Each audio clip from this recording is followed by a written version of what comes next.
በእንሲኖ ከተማ እናት ከሶስት ልጆቿና አንድ ህፃን ሲገደሉ ሶስት ሰዎች ደግሞ በታጣቂዎች መቁሰላቸውን ተገለጸ።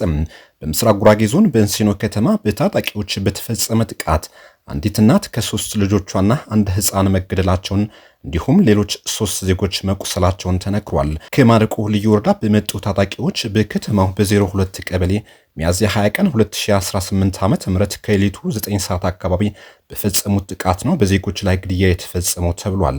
የተገደሉት እናትና ልጆቿን ከማረቆ ልዩ ወረዳ ተፈናቅለው በከተማው ተከራይተው የሚኖሩ አቅመ ደካማ ነበሩ ብሏል የጄኒን ምንጮች።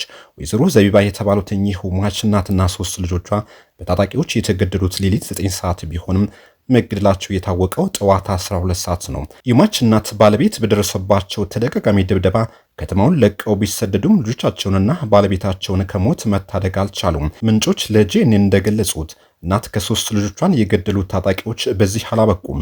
እዛው ጎረቤት አንዲት እናት በከፍተኛ ሁኔታ በማቁሰል አንድ ህፃን ልጇን ገለዋል። ከማረቆ ልዩ ወረዳ ወደ እንሲኖ ከተማ ባሻቸው ጊዜ የገቡ ዜጎች በተለይም እናቶችንና ህፃናት እየገደሉ የሚሄዱ ታጣቂዎች በልዩ ወረዳው አመራሮች የሎጂስቲክ ድጋፍ እየተደረገላቸው መሆኑ ጄኔን ምንጮቹን ጠቅሶ መዘገቡ የሚታወስ ነው። ይህ ብቻ አይደለም። በከተማው የተሰማራው አድማ ብተና የዜጎች ተደጋጋሚ ግድያ ከማስቆም ይልቅ ለታጣቂዎች ሽፋን የሚሰጥ የከተማው ህዝብ በመደብደብና ወጣቶች ከተማውን ለቀው እንዲሄዱ ልዩ ተልዕኮ እየፈጸመ ይገኛል ተብሏል። በከተማው የሚገኘው የአድማ ብተና አዛዥ ቡታጅራ ከተማ ተቀምጦ ከማረቆ ልዩ ወረዳ አመራሮች ትስስር በመፍጠር ከፍተኛ የገንዘብ ድጋፍ ሳይቀር እየተደረገለት በታጣቂዎች ላይ እርምጃ እንዳይወሰድ እስከ ማድረግ ደርሷል። በእንሲኖ ከተማ በዜጎች ላይ በአድማ ብተና ኃይሎች እየተፈጸመ ያለው ድብደባና ማንገላታት አሳሳቢ ደረጃ ላይ ደርሷል። በአድማ ብተና ኃይሎች እየተደበደቡ አካላቸው የጎደሉ ወጣቶች ቁጥር ብዙ ነው። በድብደባ ብዛት ሽንት መሽናት በወጉ ተስኗቸው በቡታጅራ ሆስፒታል የተኙ ወጣቶች መኖራቸው ምንጮች አስረድቷል። በከተማው በታጣቂዎች ከፍተኛ የተኩስ ድምፅ እየተሰማ ጥቃት እየተፈጸመ